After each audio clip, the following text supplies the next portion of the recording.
Hello, family, and welcome back to the Explore the Extraordinary podcast. My name is Betty, and today I'm joined by Behzad, and we're part of a spiritual community together.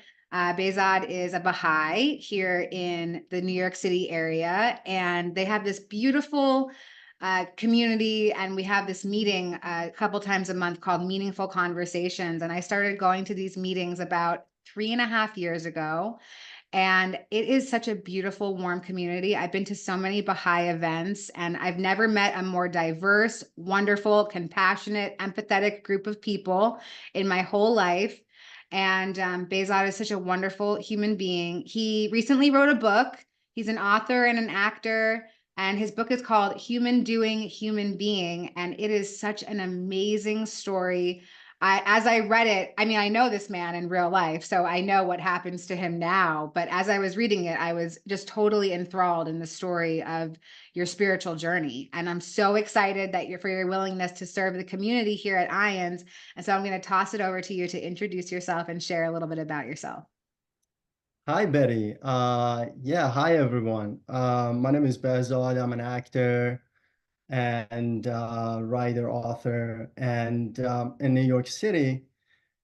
Uh, what I can tell about myself is like Betty mentioned, I'm a member of the Baha'i community in New York City, and we hold these uh, community gatherings, I want to say, that everyone is welcomed into the community and to have these conversations regardless of their background, religion, or race, and they're able to like come have meaningful conversations.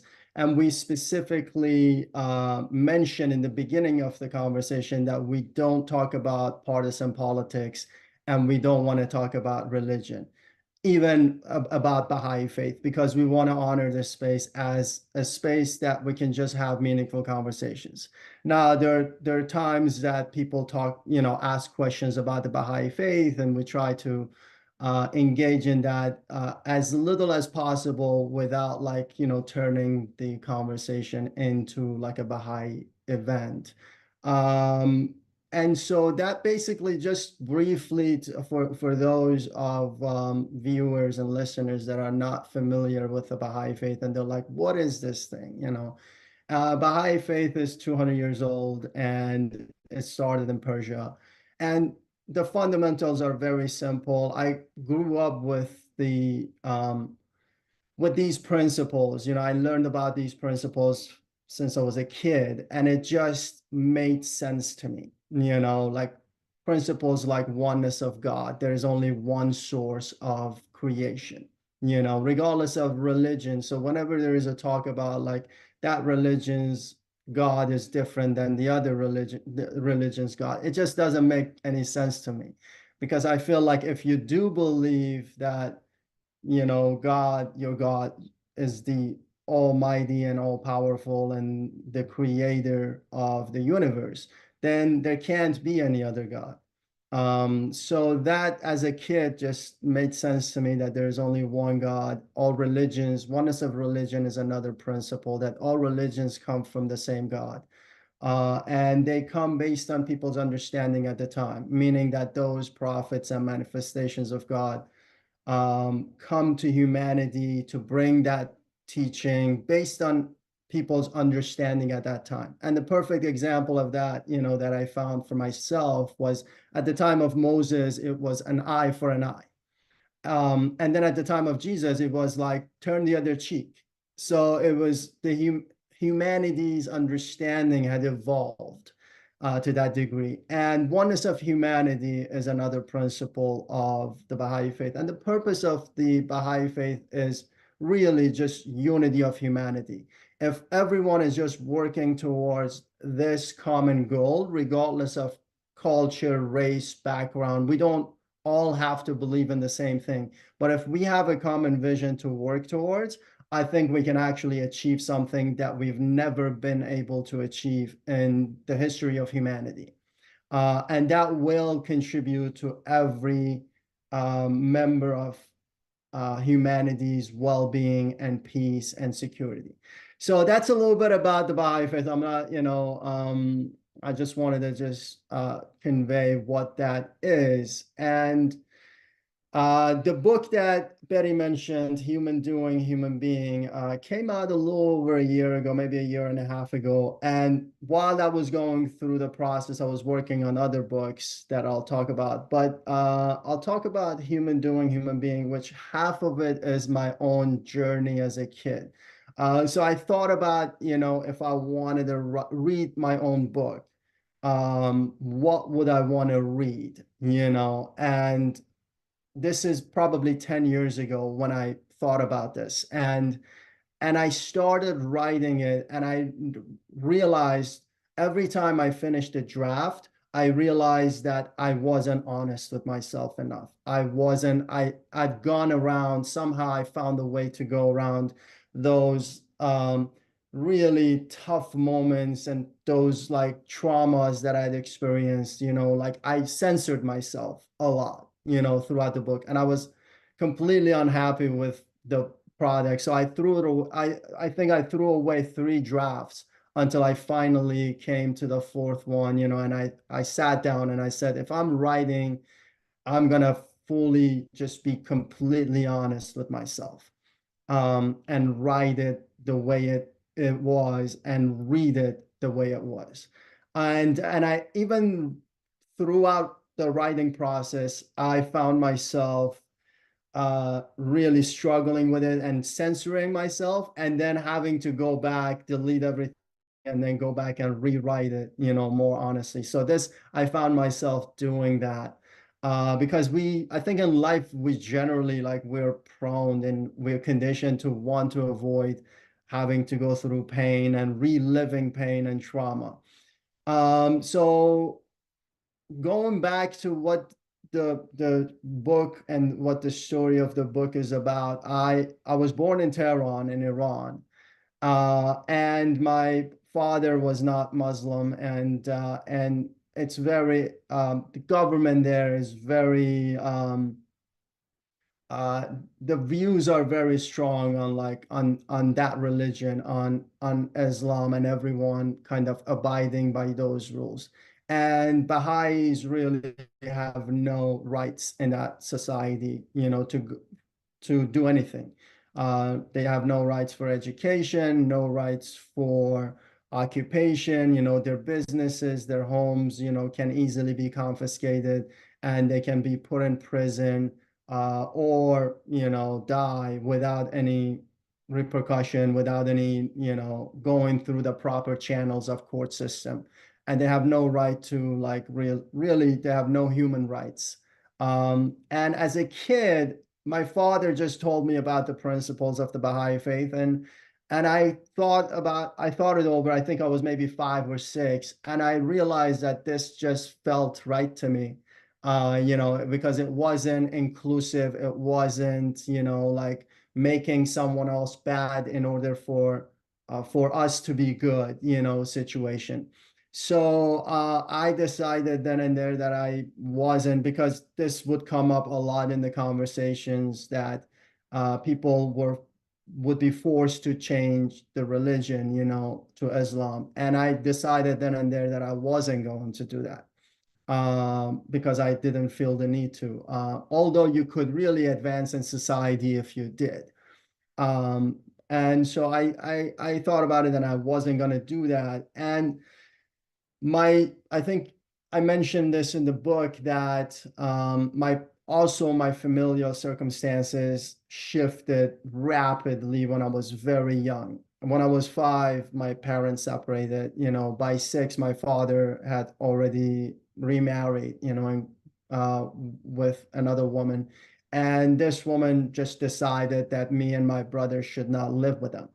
And she wanted her own family, her own kids. So she was determined to do everything possible, as far as any kind of abuse and, beating and anything you can possibly imagine in the book, to kind of make us run away from home. And so and it got really got to that point for me. I was 7 when I found myself like really hungry for days. I was literally starving, and I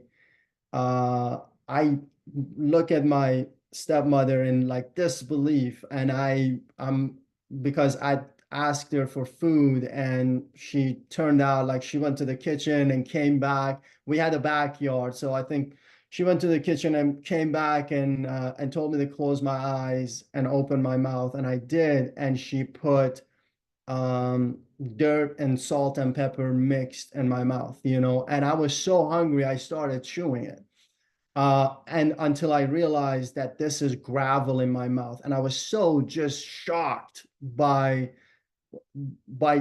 the situation that I was in. I couldn't fathom like someone do that, to anybody, and I asked her, what do I need to do for you to stop this, just what you're doing to me? And she straight out told me, she said, just I want you to go out and kill yourself. And I was so angry. I ran out of the house with the idea that there was a highway near our home, really literally at the end of the block. And I thought I'm just going to run into the highway, and it was a busy highway. So I was for sure going to get hit by a car.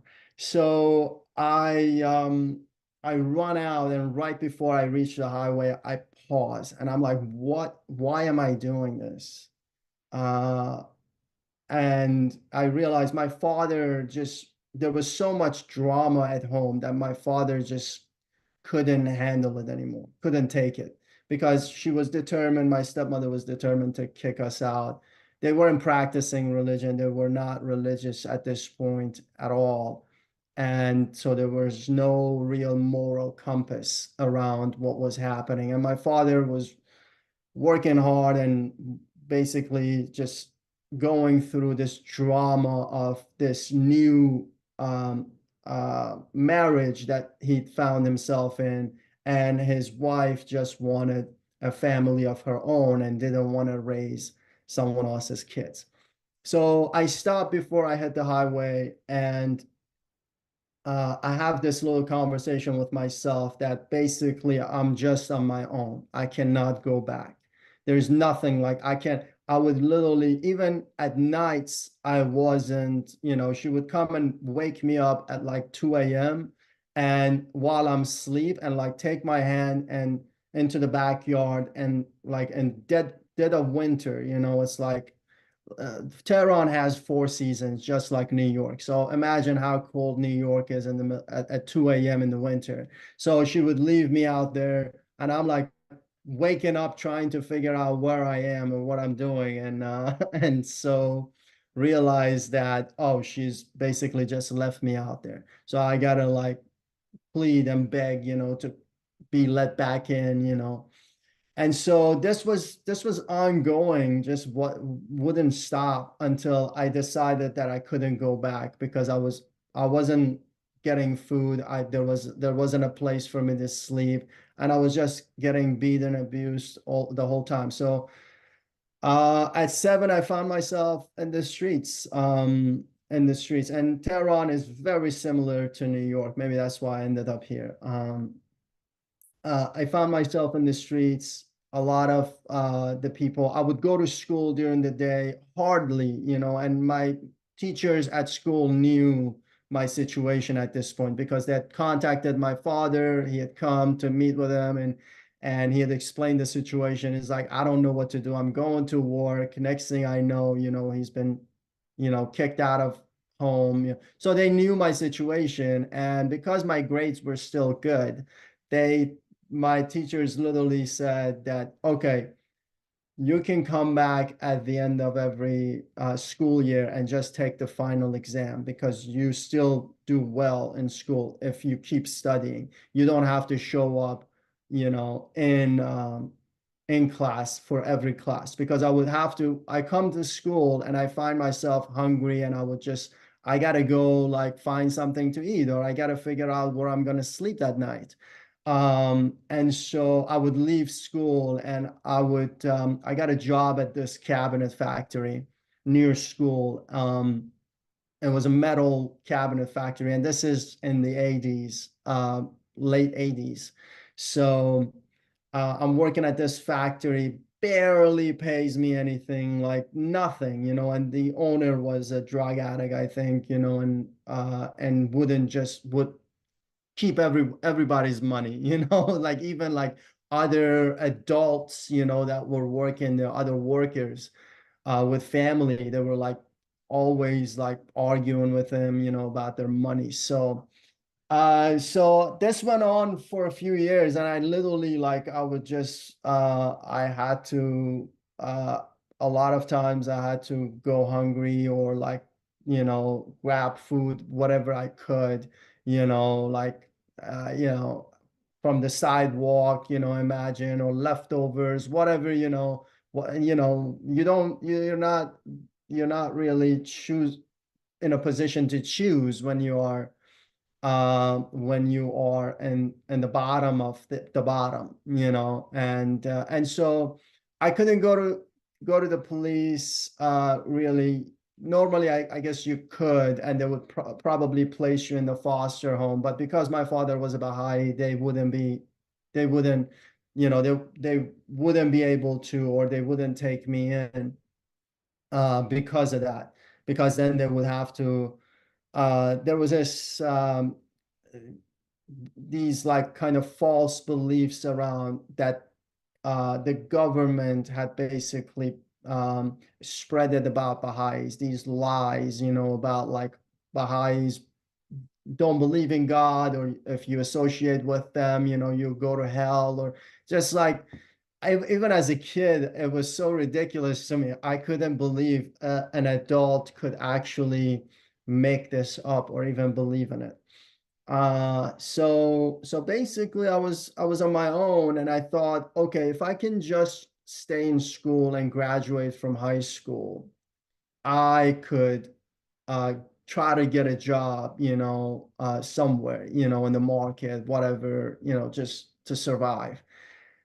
And in ninth grade, I realized that all of this, by the way, is in the book, as I think you've read, Betty.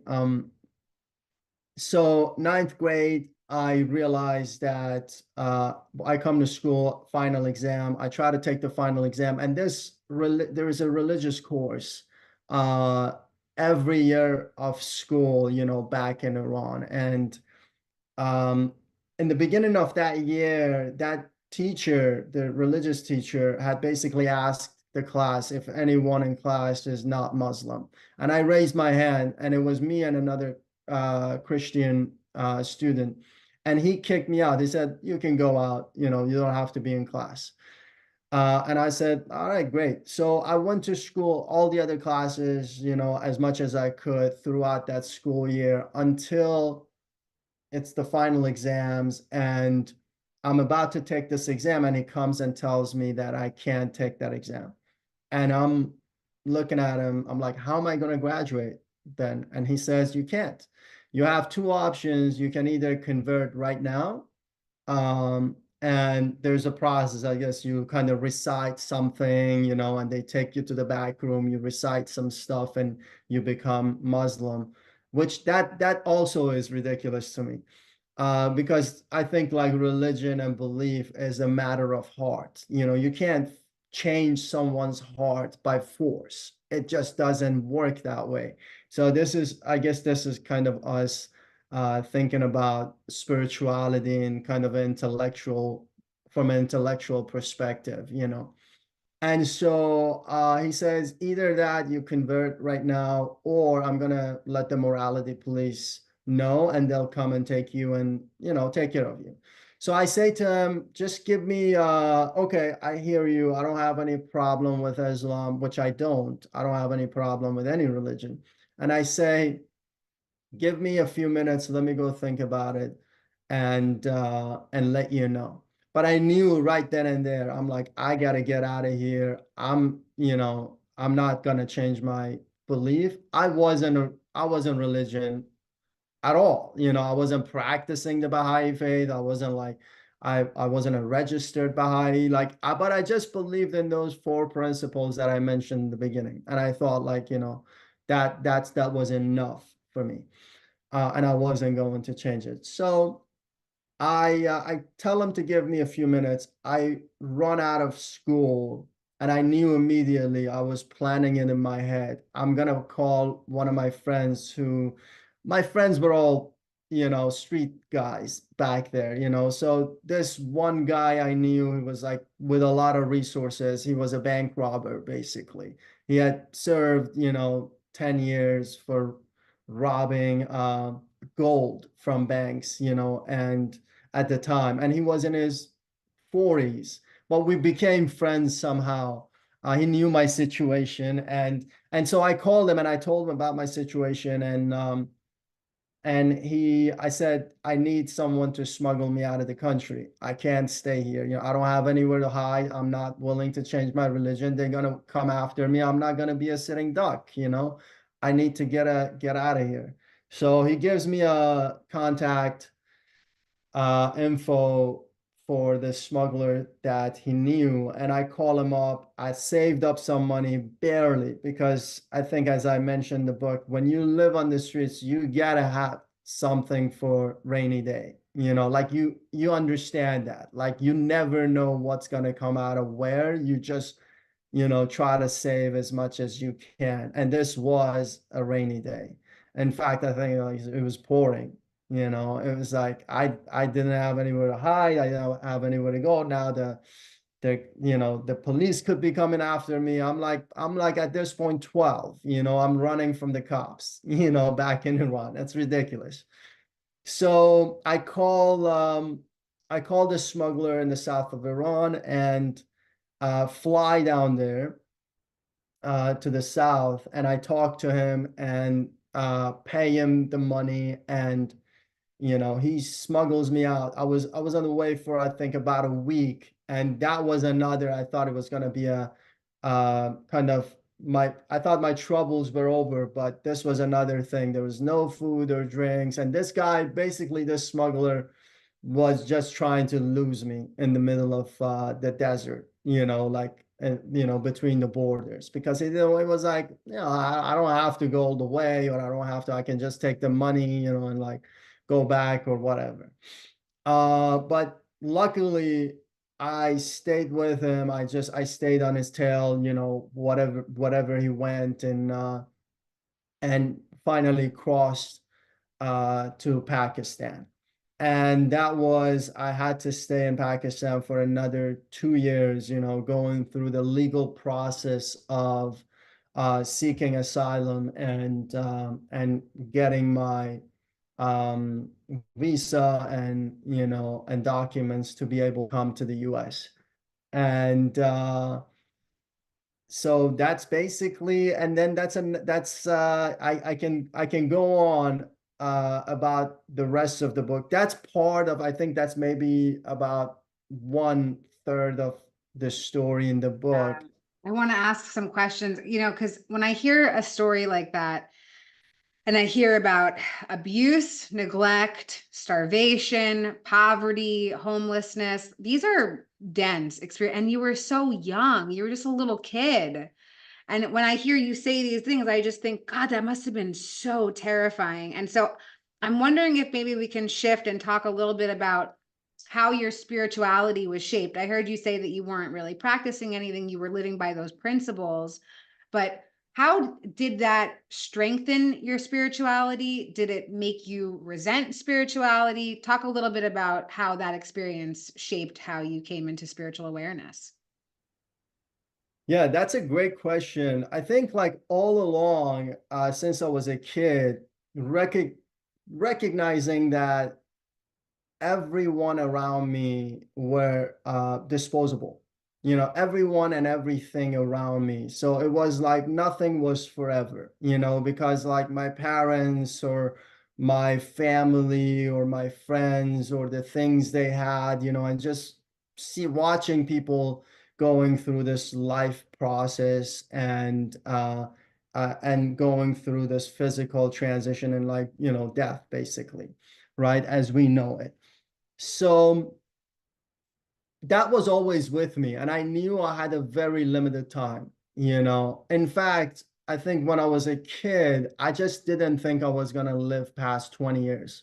I thought I thought 20 is is my deadline, so I'm just going to do my best. But this process and this understanding of life and death, and that, nothing really was permanent, always kind of stayed with me, and asking this question about what is this whole thing about then? Why do I have to go through all of this? And what's the point of all of this? What's the purpose? And so this question was always with me. I wasn't practicing religion, but I believe these principles, from the Baha'i faith, and that was kind of enough to sustain me for that time. And then later on, I come to the US and I find myself really trying to cope, and really do anything I can to deal with my trauma and my pain. I experiment with everything possible to like deal with the pain. And I realize that it's really a BS, it's not sustainable. It only adds to my problems, and it's not, the pain is still there.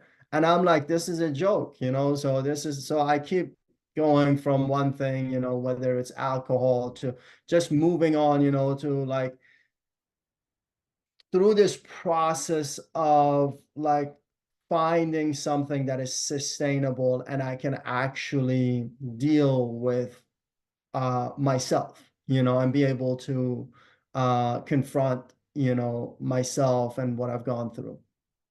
Until I realized that none of these things are sustainable. And I realized, okay, I really need to pause, really stop, and ask some serious questions for myself. And I did that. I paused and I started asking questions like, what do I know for sure? Right? Like, what is it that I know for sure? And I started with examining the Baha'i principles, that I believed in. And it took me a week to write down and like process everything that I thought I knew for sure. And I realized after a week, I was so disappointed at myself. I realized that I don't know anything. I was just going along, like, because it felt right, or I'd agreed to something, that was some idea, but I realized I don't know anything, and I I was really disappointed, and I felt like I don't know how much time I have, but I don't want to live like this. I don't want to live pretending like I know something and I don't, So I decided that, okay, I'm gonna investigate these principles and investigate truth and realize for myself and find out for myself that if there is any truth or there isn't, but I'm gonna know for myself. And if there isn't, then I can just go on with my life, and so I did that. And literally, I was reading the Bible, I was reading the Baha'i writings, the Buddhist writings, I was reading from the Kabbalah and Judaism, like every kind of holy text that I could get my hands on. And about a year into it, I would say, 11 months into this investigation. And I thought I'm going to live by the book to ensure that I'm not missing anything, and I'm going to find out whether anything here is true or there isn't. But I want to know for myself, sincerely. So in this process, 11 months in, I realized I'm going through this process that Baha'u'llah explains. It's almost like lifting veils, these veils of kind of imagination and like false beliefs being lifted, from my insights.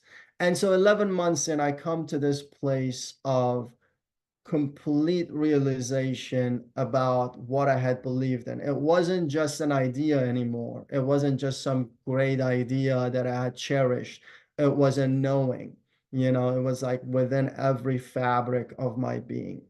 Um, and so this process, this is basically, that's when I realized that there is truth in this, and I'm gonna actually try to pursue this, as in my life and continue to learn. And I don't, one thing I would add, I think religion is really a tool for humanity, like a bridge to be able to cross to the source. It's not meant to be like used to beat other people over the head, it's really for the person to be able to cultivate, which is like that's the idea in the Baha'i faith, is that we are here to develop those spiritual qualities and capacities that make us to be an image of God. That's what it is, those qualities. And so we cultivate those for the spiritual realm through this process of going through life. Thank you for all. Thank you. Thank you. Thank you. I love you so much. Thank you for sharing. And what I heard you say was something that's so familiar in so many people's spiritually transformative experiences. And that is that insatiable thirst for knowledge and, that independent investigation that you're talking about. And I love that. And I think that, really having access to all the information and then being able to come to your own conclusion. And I think that's that sovereignty and autonomy of spirituality. And yeah, I heard you say so much in there. And I love hearing about your journey into that. And really also what I hear is kind of that the pain got so great that you were like, something's got to give. And I got to find something that's going to help me. And it's not going to be these things that I have tried already. It's going to be something different. And that's really when spirituality can be such a huge tool, and that connection to source. So I want to shift gears and talk about how you came into finding your passion and living your life, like living life in New York. And I know that you shared that you're an actor, and I'd love to hear about how you express creativity through spirituality, and are they combined things for you? Yeah, absolutely. I found myself as I was going through that process of experimenting and coping. I realized that I thought to myself that, what am I doing in here? Like, what do I want to do with my life? And I could have been a successful businessman, and if I wanted to. I just have this, I think living on the streets, I have a thing to appreciate life as much as I can, and just like I don't want to take anything for granted. And so I paused and I thought to myself, what do I want to do with my life? And I remembered back when I was a kid, my only getaway was to go to the movies, and watch movies. And it just took me for a couple hours out of like away from my life. And I think that's the purpose and the entertainment aspect of it, to help us kind of like deal with life, a little bit easier and bring some joy. And that took me, some time to remember that even, because I just completely was under the piles of all these other things.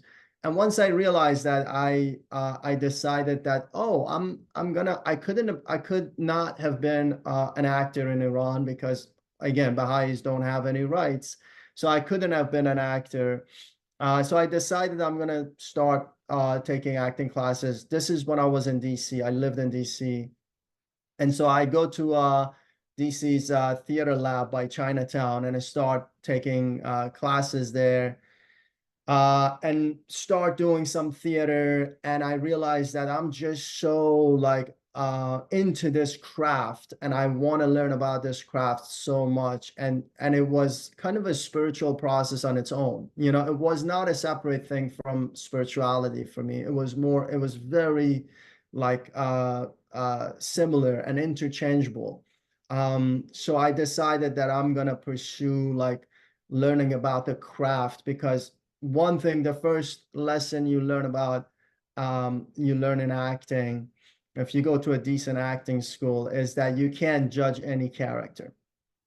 That's why I think, and that sense of understanding, and trying to understand someone else and other people is like the first thing you learn. And how do you cultivate that, and how do you come to that understanding is the process. So, and then I moved to New York, and as far as expressing acting and breaking into like getting jobs, and this audition process is very grueling, and it's not something I would recommend to my, to the people I know, because it's very grueling. And I thought to myself that I want to have more of a contribution that I have more control over.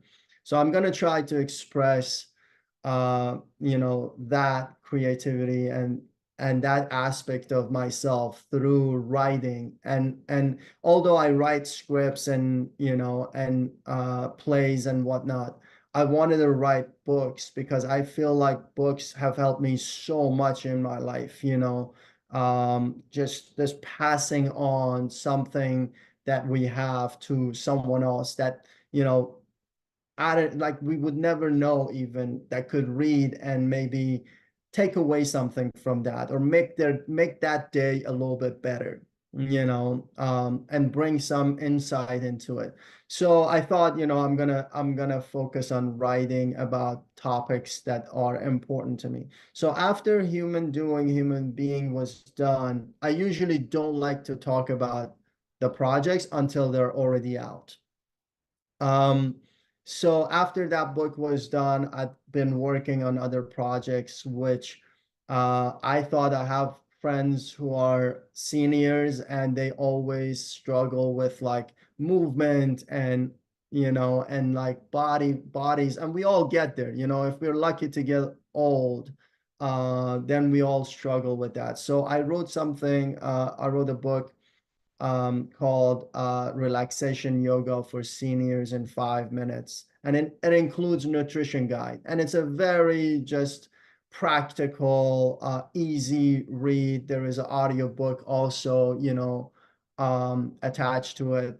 That's fantastic. And I thought, this is, I love talking to my older friends, and they just give me such insights and perspectives on life, and I wanted to contribute to that, those friends, and those people. And then after that, I went into taking bits and pieces from the second half of the book, which is like, maybe philosophical perspectives, on the first book. The first half is a memoir on human doing, human being. And then the second half is philosophical and spiritual perspectives. And so I would take like one topic from that book on the philosophical and spiritual side and break it down. So so basically the third book is called Calm Within Chaos. And that's 10 practical steps to, living a stress-free life, and if we are able to like cultivate that and practice that and be mindful of that, I think it helps to a degree. And the one after that is called Change Your Story, Change Your Life. And that's already out also. And that's basically changing ourselves and our narratives, and having transformation through that narrative exchange, recognizing what narratives we are telling ourselves and that we have adopted without knowing, and working to change those narratives. So that's the book. And then there are two more that are on their way out. And they're part of the same series, and I feel like they're so connected, like whether it's like Calm Within Chaos, Change Your Story, Change Your Life, and these other two, that I can name them, if that's okay. I don't know if it is okay because they're not out yet, but I'll mention them anyways if that's okay. And they should be out within the next month. They're just going through the publishing process. One is called Whispers from Within. It's basically the inner child. It's about the inner child healing and like healing your past, thrive in the present. It's a journey to rediscover joy through inner child healing. And the other one is called Rising from Rejection. Um, sorry, Rising from Rejections. And that's basically how to deal with rejections. I think as an actor, I have earned that title, on how to deal with rejections, which is daily, for years, it goes on, and it just comes full circle. So I wanted to write about that too. Wow, thank you so much. And you inspire me so much with your ability to like just continually create. You're always creating. And I think that that's so inspirational. And because you have this lived experience, it comes from a place of such deep authenticity. I'm so grateful for your gifts to the world and the collective. And you're handing people tangible tools to improve their lives. So instead of people, and and you're right, books are such a great tool. I've learned so much. So many of the healing tools that I use today are from books that I read. And so I'm so excited for your new books to come out, and I'm so grateful for your contribution to our community today. I just want to see if there's anything else that you'd like to share to feel more complete about our time together. No, I'm really grateful for this opportunity to this is the first podcast I've been asked to do other podcasts. I'm always like, but because I've known you and you're such a light, in the room and in the community, anywhere you go, I'm so happy and grateful to know you. And I was just like, of course I'm gonna do Betty's podcast, and be a part of this community who already has such an incredible experience, about spirituality and life and that perspective. And I feel like the last thing that I would say is that I believe that we are all eternal.